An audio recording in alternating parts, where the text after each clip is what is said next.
BFM Business, l'émission qui donne envie d'entreprendre, l'entreprise BFM avec les éco-entrepreneurs. Yves Villagine. Bonjour à tous, bonjour à toutes, bienvenue dans l'émission L'entreprise BFM, une émission avec des entrepreneurs et des investisseurs, une émission que vous pouvez retrouver sur BFM Business tous les samedis à midi, avec des rediffusions les dimanches à 22h et les mardis à 14h. Au sommaire de la première partie de l'entreprise BFM, nous recevons des entrepreneurs. Notre premier invité est le président et cofondateur des crèches Babylou, Rodolphe Carle. Puis, dans la niaque de la semaine, nous accueillerons les deux cofondateurs de Digital & You, Renaud Granier et Nima Karimi. BFM Business, l'entreprise BFM. L'invité. Notre premier invité est donc Rodolphe Carle, le président et cofondateur des crèches Babylou, une entreprise qu'il a cofondée avec son frère Édouard en 2003. Babylou est aujourd'hui un groupe qui emploie plus de 5000 personnes, des personnes salariées en France, en Suisse, en Belgique, en Allemagne et très bientôt aux États-Unis. Le cœur de l'activité reste les crèches d'entreprises et de collectivités, mais le groupe s'est beaucoup diversifié depuis 2003, notamment dans les loisirs pour enfants, mais aussi les garderies, les haltes garderies et la conciergerie.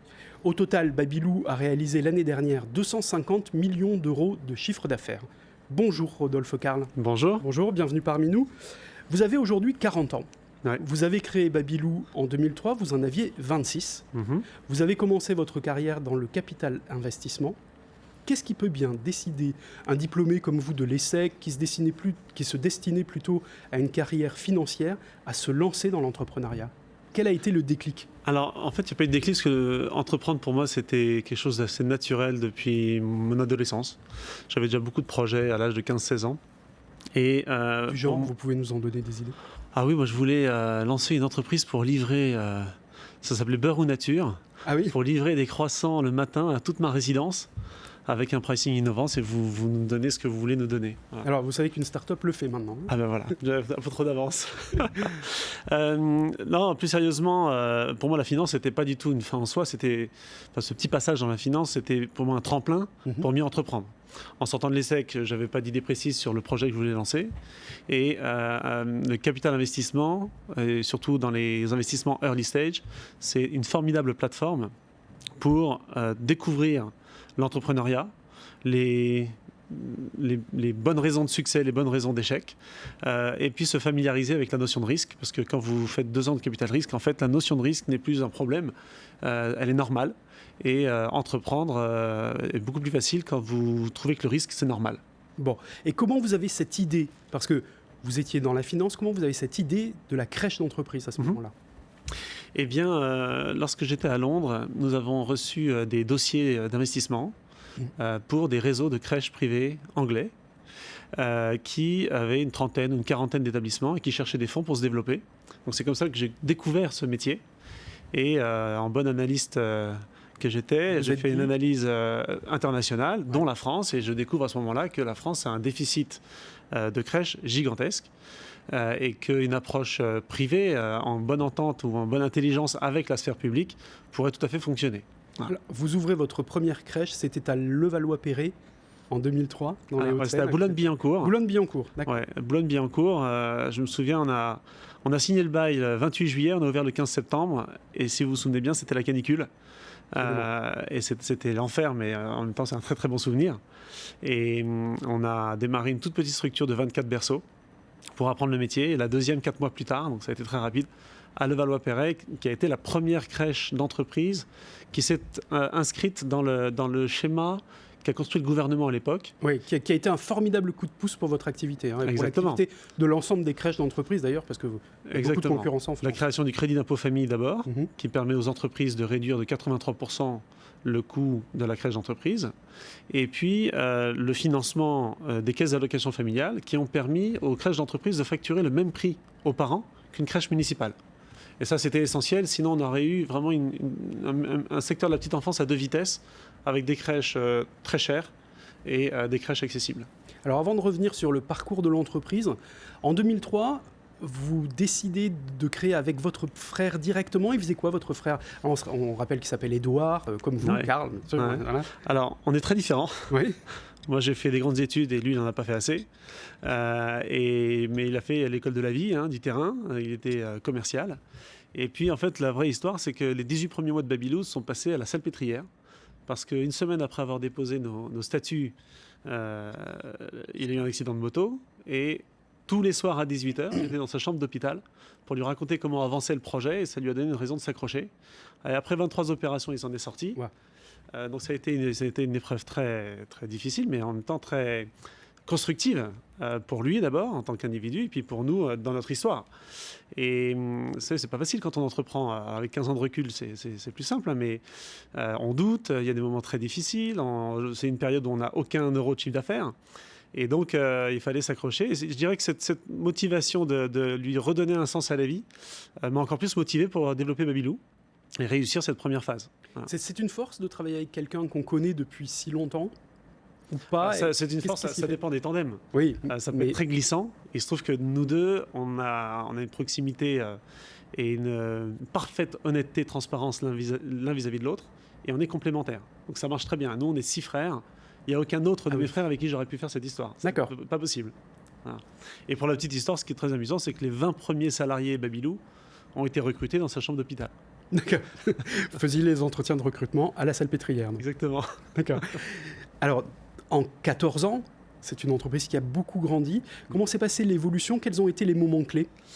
Les grandes étapes, ça a été d'abord débroussailler le terrain, entre guillemets, mais surtout pour nous, de comprendre notre métier. Et ça a duré 4-5 ans.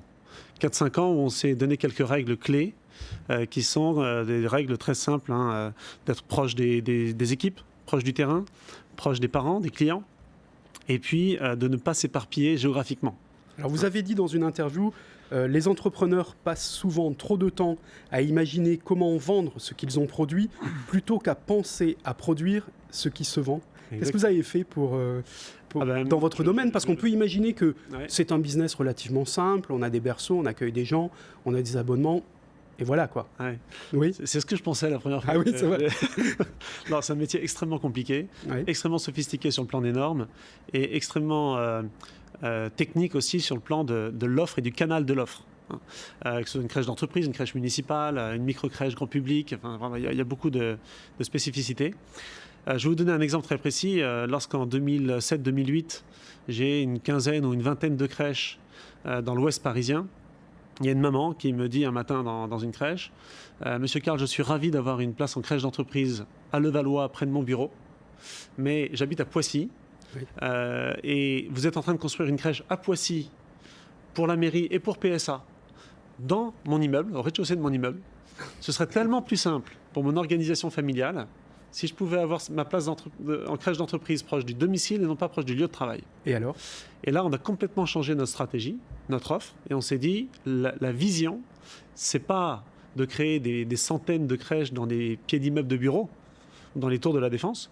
La vision, c'est d'offrir aux entreprises un ensemble de crèches disponibles sur tout le territoire pour que les salariés puissent avoir une place de crèche à l'endroit le plus cohérent pour eux. Pas forcément proche du domicile, mais ça peut être proche de la gare où ils vont prendre le RER ou le métro tous les matins. Ça peut être proche du bureau s'ils habitent pas loin, ou proche du domicile. Et là, on s'est dit, mais pour y arriver, c'est très ambitieux, il faut avoir des crèches partout. Parce qu'il faut couvrir géographiquement tous les domiciles des salariés d'une entreprise. Vous en avez combien aujourd'hui? Là, on va passer cette année les 500 crèches, dont un peu plus de 400 en France. C'est pas suffisant pour couvrir l'ensemble du territoire, non? Ce n'est pas suffisant. Alors, c'est déjà pas mal pour les grands centres urbains. Ouais. Mais du coup, pour répondre à votre question, et pour nous avons créé la sollicitation de la dame. Oui, et puis avec une ambition très forte qui fait partie vraiment de l'ADN du groupe Babylou. C'est un projet social où on veut apporter le meilleur de l'éducation au plus grand nombre. Et donc, le rendre accessible à tous. Et quand dans une entreprise, vous offrez 50 places de crèche d'entreprise aux salariés et que certains ne peuvent pas avoir accès à ces 50 places parce qu'il n'y a pas une offre à côté de la maison ou proche de ce domicile, c'est un problème pour nous. Nous, on veut vraiment que tout le monde y ait accès. Et de la même façon, quand il y avait des crèches que proches des bureaux, si vous êtes à la Défense, par exemple, Ceux qui habitent proche de la Défense, souvent les cadres, venaient à cette crèche, mais ceux qui habitaient à 1 heure de RER, vous comprenez bien qu'ils se sentaient exclus du système. Alors qu'est-ce qu'on a fait? On a créé des partenariats avec d'autres crèches, municipales, associatives et privées, afin d'apporter ce réseau complémentaire à nos clients entreprises. Et nous avons créé à cette époque-là une marque qui s'appelle 1001 crèches. Et aujourd'hui, 1001 crèches offre 1500 crèches à ses clients entreprises partout en France. C'est pas la seule diversification, enfin si on peut appeler ça une diversification. Ça, c'était la deuxième phase. Ouais. Qu'est-ce qui vous a poussé justement à élargir votre champ d'offres sur les centres de loisirs pour enfants, par exemple Une règle très simple, l'écoute des clients. Voilà.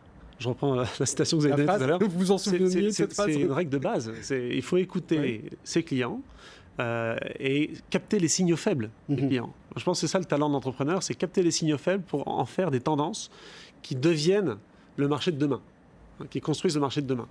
Et en effet, après 1001 crèches, les clients qui avaient un peu d'ancienneté chez nous ont commencé à nous demander le 0-3 ans est bien couvert, qu'est-ce qu'on fait pour le 3-12 ans? Centre de loisirs. On a racheté une société qui s'appelle Philapi, qui est le premier opérateur des centres de loisirs d'entreprise. Et puis, finalement, on est rentré dans les entreprises par la petite enfance, mais on se rend compte que le sujet, c'est pas seulement l'accueil des jeunes enfants, c'est la parentalité en entreprise, l'équilibre vie pro, vie perso des salariés dans l'entreprise. Et donc, on a construit une offre complémentaire qui couvre toutes les tranches d'âge, le soutien scolaire, l'orientation professionnelle, le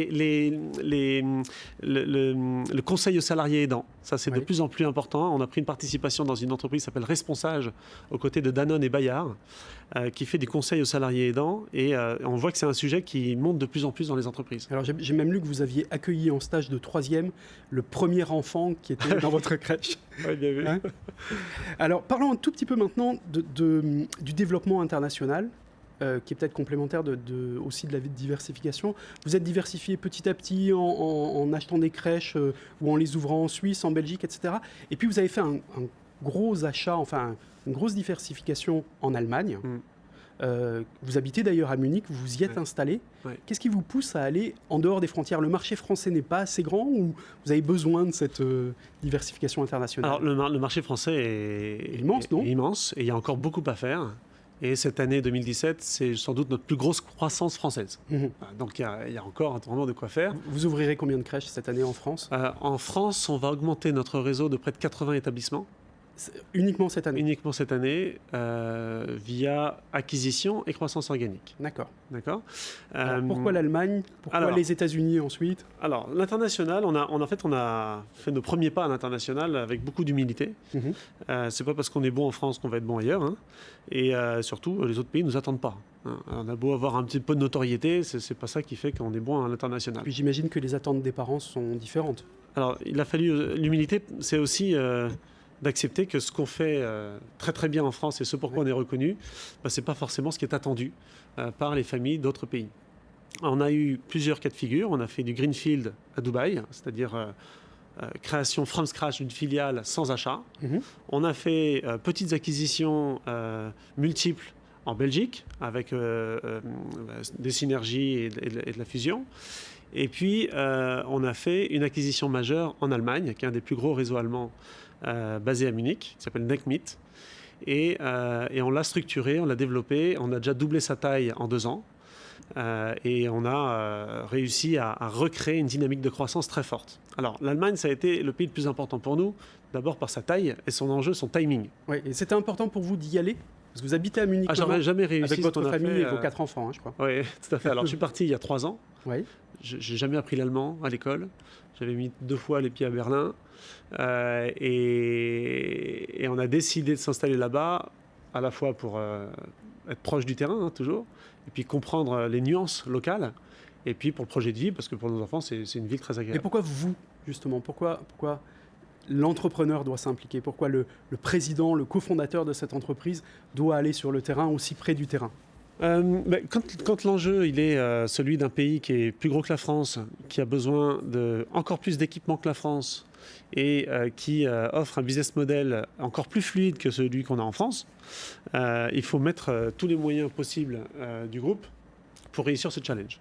c'est un pays extrêmement complexe parce qu'il est d'abord, pour nous Français, il est organisé de façon très différente, c'est un État fédéral. Et dans notre métier, il faut savoir que les normes et les business models, c'est-à-dire l'implication de la sphère publique dans le financement, sont différentes d'une région à l'autre. Donc à chaque implantation dans une nouvelle région, on réinvente le business model, on réinvente notre façon de travailler. Et personne d'autre que moi dans le groupe était mieux placé, mieux à même de réussir ce challenge. Alors, pourquoi j'y suis allé moi ? D'abord, c'est un signal très fort pour l'Allemagne. Et j'aurais jamais réussi l'acquisition qu'on a faite. On était contre des Suédois. Je n'aurais jamais gagné cette acquisition que j'ai commencé par perdre et puis je suis repassé par la petite fenêtre après, si j'avais pas été présent. Oui. Et ils sont très reconnaissants de l'engagement du fondateur. Ensuite, je pense que pour nos équipes à Paris, d'abord, si je suis parti, c'est que je sentais que mon équipe parisienne était tout à fait capable de continuer la croissance française et de gérer le groupe sans moi. Et ce qu'ils ont fait merveilleusement bien. Et puis c'était bien de montrer à nos équipes que c'est pas parce qu'on est président qu'on ne va pas sur le terrain et qu'on ne prend pas de risques. Voilà.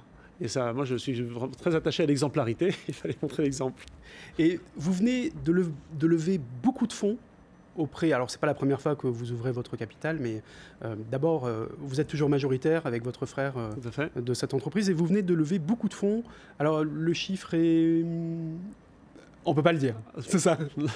Non, mais la dernière levée de fonds qu'on a faite, qui était un mix de capital et de dette senior, c'était 75 millions d'euros en 2015. Donc c'est un peu plus. Et là, en 2017, on a juste réorganisé notre capital et notre dette senior, et on va investir entre 100 et 200 millions d'euros sur 2-3 ans. Alors vous l'avez fait auprès d'un fonds d'investissement américain. Ouais. Ça veut dire que vous visez le marché américain tout de suite, l'Amérique du Nord. Comment vous allez le faire ?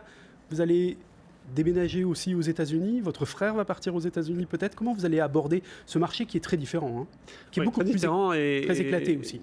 Et très, très difficile aussi. D'abord, je pense que s'il y en a un qui part, c'est moi. Parce qu'Edouard est moins à l'aise en anglais et pour des raisons plus familiales, resterait plus attaché à Paris.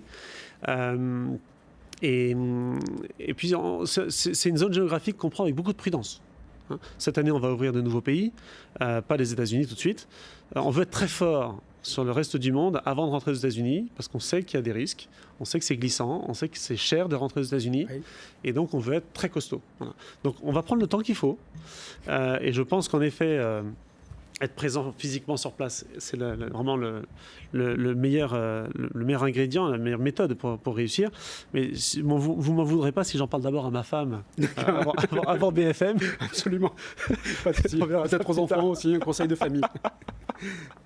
Voilà. D'accord, mais c'est dans les cartons en tout cas. Oui, c'est possible. Bon, vous avez aussi accueilli, en termes de diversification dans votre conseil de surveillance, une spécialiste de la relation client. C'est étonnant, c'est Angélique Gérard qui est directrice de la relation client chez Iliad et Free. Ouais. C'est important dans un métier où on pense que les relations humaines sont essentielles, c'est important d'avoir une spécialiste du digital à son board. Aujourd'hui, c'est devenu essentiel. Oui.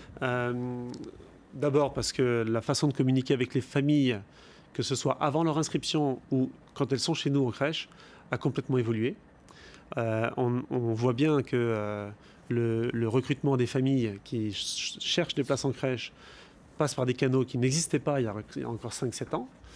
On voit bien que les familles sont en attente d'une parfaite transparence de ce que nous faisons avec leurs enfants en crèche et ont besoin d'avoir de l'information régulière et notamment via des outils digitaux. Alors on a racheté une start-up en Chine qui s'appelle Kiddies. Oui, qui fait quoi ? Et qui a été les premiers, qui a créé la première plateforme de communication entre les crèches, enfin les établissements scolaires et les familles. Alors on imagine tout de suite une caméra au pied du berceau, c'est pas du tout ça. Non, il n'y a pas de caméra, il n'y a pas de film. Non, c'est en fait un moyen pour l'équipe de crèche de mieux parler de la pédagogie et du projet du projet de vie qu'ils offrent aux enfants et de mieux le faire vivre. Vous savez, un enfant, je ne sais pas si vous avez vu récemment, il y a eu beaucoup d'articles sur les neurosciences éducatives et récemment, notamment dans Le Point là, de cette semaine, il y a un scientifique qui expliquait que les enfants avant 5 ans ont beaucoup de mal à par exemple, raconter leur journée à l'école. Hein. Pourquoi ? Parce que les ensembles du cerveau ne sont pas encore tous connectés et ne permettent pas de faire une synthèse de la journée le soir. Bon. Kiddies est utilisé de la façon suivante. Évidemment, les parents reçoivent de l'information en flux réel, en flux continu, mais les parents le regardent le soir avec leur enfant. Et du coup, ça permet d'engager le dialogue entre l'enfant et son parent sur un atelier qu'ils ont fait, un moment fort, une émotion. Voilà. Et on veut recréer l'expérience des familles chez Babylou de telle sorte que Babylou soit vraiment vécu comme la deuxième maison de la famille. Merci beaucoup, monsieur Rodolphe Carl. Je rappelle que vous êtes le président, le cofondateur de Babylou, une belle ETI. Place maintenant à la niaque de la semaine. BFM Business, l'entreprise BFM. La niaque de la semaine. Et nous recevons cette semaine Renaud Granier et Nima Karimi, les deux cofondateurs de Digital & New, deux entrepreneurs accompagnés par l'Institut du mentorat entrepreneurial, un institut que vous présidez, Dominique Restineau, et c'est vous qui allez nous présenter ces deux entrepreneurs. Eh bien, c'est simple, ils ont créé leur entreprise il y a 4 ans et demi, 5 ans. Ils sont entrés, donc c'est une société de services numériques, aujourd'hui c'est comme ça qu'on dit, une ESN.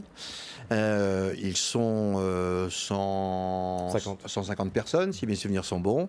Moi je les ai rencontrés au moment de l'intégration à l'IME, l'Institut du mentorat entrepreneurial. C'était après, j'avais 1 an, 2 ans à peu près. Donc c'était il y a à peu près 2 ans. Ils faisaient 2 ou 3 millions d'euros de chiffre d'affaires. Et aujourd'hui c'est cette année 13 millions d'euros.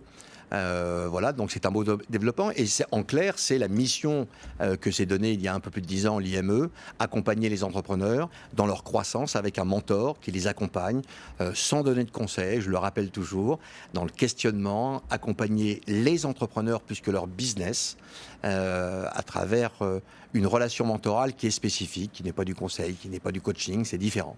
Alors bonjour Renaud Granier, bonjour. Bonjour. Nima Karimi. Qu'est-ce qui vous a poussé à créer votre entreprise, tous les deux ? Comment vous vous êtes rencontrés ? Qu'est-ce qui a été le déclic ? Tu veux commencer ? Alors, on était un petit peu à la croisée des chemins. Déjà, on est amis de longue date en France. Moi, j'avais vogué un petit peu dans différentes sociétés un petit peu du même type. Des très gros comme Neuron IT, des plus petits, pendant plusieurs années. Et effectivement, il y avait la volonté de monter quelque chose de très différent. Et effectivement, à ce moment-là, peut-être que Nima va raconter. Moi, j'étais directeur technique d'une start-up. Que vous possédez toujours non, que j'ai vendu en fait, juste avant Digital & New. Et j'étais confronté aux problématiques de recrutement en tant que directeur technique. Et voilà, et c'est là où on s'est dit, tiens, on va pouvoir faire mieux sur ce secteur d'activité. Qu'est-ce que vous faites de mieux, justement ? Alors, quand on parle d'entreprise de services numériques, c'est le nouveau nom des SS2I, qu'est-ce que vous faites de mieux que les autres ? Qu'est-ce qui explique cette croissance ? Alors, il y a effectivement 2 socles, moi, que j'avais vus dans les entreprises précédentes. Manque de réactivité, manque de transparence vis-à-vis des différents publics, des clients, des développeurs et vis-à-vis des personnes internes. Donc, on s'est vraiment attelé à mettre beaucoup de réactivité et beaucoup de transparence dans l'ensemble de nos process. Donc, votre métier exactement, c'est le service aux entreprises, le recrutement. Vous faites beaucoup de choses ou vous êtes très spécialisé ? Effectivement, on a pris le mot service avec un S majuscule entre guillemets. Oui. Service pour les clients, service pour les développeurs et service pour nos internes entre guillemets, donc nos commerciaux, nos personnes administratives, nos chasseurs de tête, etc. On se définit comme le point de rencontre entre les directions techniques les plus pointues et les meilleurs talents du digital. Mais comment on fait pour se différencier dans un marché quand même où la concurrence est très rude, où il y a beaucoup d'entreprises de ce secteur ? Alors déjà, il y a un positionnement technique à avoir. Oui. Certaines entreprises choisissent d'être très généralistes. Nous, on a choisi d'être extrêmement spécialisés sur un marché de niche, donc les dernières techno web et mobiles, et on ne sort jamais de ce segment. Ça nous permet d'une part de mutualiser un certain nombre de ressources pour nos clients, donc de gagner en réactivité. Ça nous permet également de bien connaître techniquement, de bien former nos personnes commerciaux, chasseurs de tête, etc. techniquement pour qu'ils puissent s'adresser à ces personnes. Et ça nous permet également de réaliser tout un tas d'événements, de meet-up, etc. pour les développeurs et de développer le sentiment d'appartenance, qui est une des problématiques. Concrètement, les 150 personnes dont on parle, ce sont 150 consultants que vous activez pour des missions au coup par coup. Alors, c'est de la mise à disposition. Alors déjà, on a une base de données de 10 000 CV, donc 10 000 consultants qui sont prêts à prendre des missions. Aujourd'hui, on en a 130 qui sont en mission actuellement, dont une partie salariée, une partie freelance. Parce qu'on est très freelance friendly. C'est ce qui fait aussi notre succès, c'est qu'on va s'adresser à ces nouveaux modèles de collaboration dans les entreprises. On n'a plus uniquement des salariés dans l'entreprise, mais on a aussi des freelances avec lesquels on va travailler dans la durée sur des missions de 6 mois, 1 an et demi. D'accord. Et qui ne veulent surtout pas un CDI, ceux-là. Donc ce sont des travailleurs indépendants. Exactement. D'accord. Renaud Granier, vous avez repris sur votre page LinkedIn cette phrase du basketteur Michael Jordan. C'est « Certains veulent que ça arrive, d'autres aimeraient que cela arrive, les autres font que cela arrive ». C'est votre philosophie d'entrepreneur, écrire votre propre avenir? Oui, alors c'est une de mes mentors, il n'y a pas que lui. Il n'y a pas que lui. Mais effectivement, cette phrase, je la trouve bien puisqu'il est dans l'action. Et effectivement, nous, avec Guimand, on s'est toujours attelé, alors certes réfléchir, certes bien penser les choses, mais à aussi agir, tester les modèles, revenir en arrière, donc itérer, faire des erreurs, etc. Et quel est votre objectif? Très rapidement, vous voulez aller où? Alors, l'objectif... L'international, grandir? Effectivement, c'est de croître, puisqu'on est une jeune société et on a des perspectives de croissance qui sont encore très très importantes.